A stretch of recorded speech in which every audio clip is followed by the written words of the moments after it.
As teachers, we want our students to engage well and participate in discussions in our classroom. We want them to focus and pay attention, but I find that ultimately we want them to be able to communicate well. So to communicate with the teacher, of course, and then the other classmates, and to think about life beyond that and communication skills. What I find is that in our classrooms, our typical setup of rows is not very conducive to fostering good communication skills. What tends to happen, I find, is that our discussions can end up being between a specific student and myself, the teacher.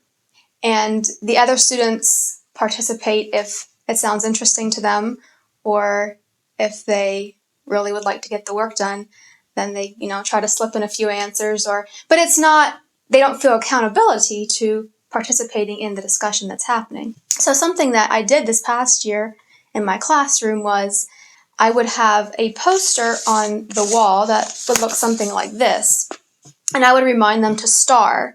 So STAR is the acronym for sit up, track the speaker, ask and answer questions, and respect those around you. So I read about the technique in Doug Lemov's book, Teach Like a Champion. When we had a reading class, I would ask my students to bring their books, and we would sit in a circle, and we would do our reading. Students could see each other. If we would pause in our reading and we would be discussing something, then everyone is supposed to look at the person that's speaking. And that's what we call tracking the speaker, looking at them and showing them that what they're saying is worthwhile listening to. And that's part of being respectful to someone who's talking. And then asking and answering questions, of course, is just participating in the discussion that's happening. In our classrooms, sometimes we get interesting remarks from students or things that others might think are a little bit off the wall.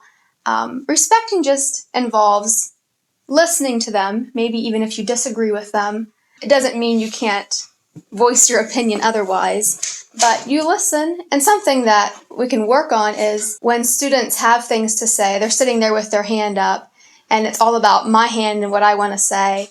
We're not really listening to the people that are talking. So just, put your hands down until they're finished talking, and then we'll take the next one.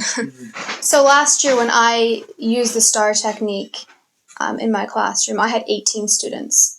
Depending on what your classroom setup is like, it's harder to form a circle. My students could move their chairs, and we would just sit around the desks that were there, but we would just form a circle. Of course, the sitting up and asking, answering questions, and respecting, those are all, you can do that when they're in rows. Tracking is a little harder, especially if you're the person in the front row. But there are gestures you can use, such as even turning your head slightly, pausing in your work or whatever you're doing. In my 5th and 6th grade reading class, we were doing a trade book, The Door on the Wall. So we read the book together. When I introduced the book, then I showed them how we'll sit in a circle, and I talked about how the STAR is going to be part of their participation grade. And I just stepped through these and talked about the importance of them and why we do this. We would get to reading class, and someone's slouching or reading ahead when they should be tracking the speaker. I might just say, remember to STAR. And so it brings them back to, oh yes, this is what I need to do. And having the chart on the wall is a very easy way for them to, oh yes, this is what I'm doing, this is what STAR means. A checklist for them to see, am I participating well in this discussion?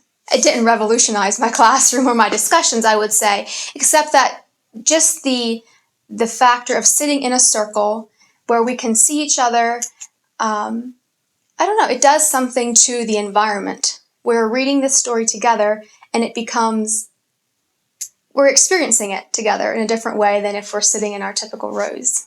We're part of a community, and life is about more than just what I'm doing right now and reading my book and communicating what I want to communicate, but to be able to think about communicating with the people around me. Not only communicate, but also to listen to other people, which is all part of working well in community.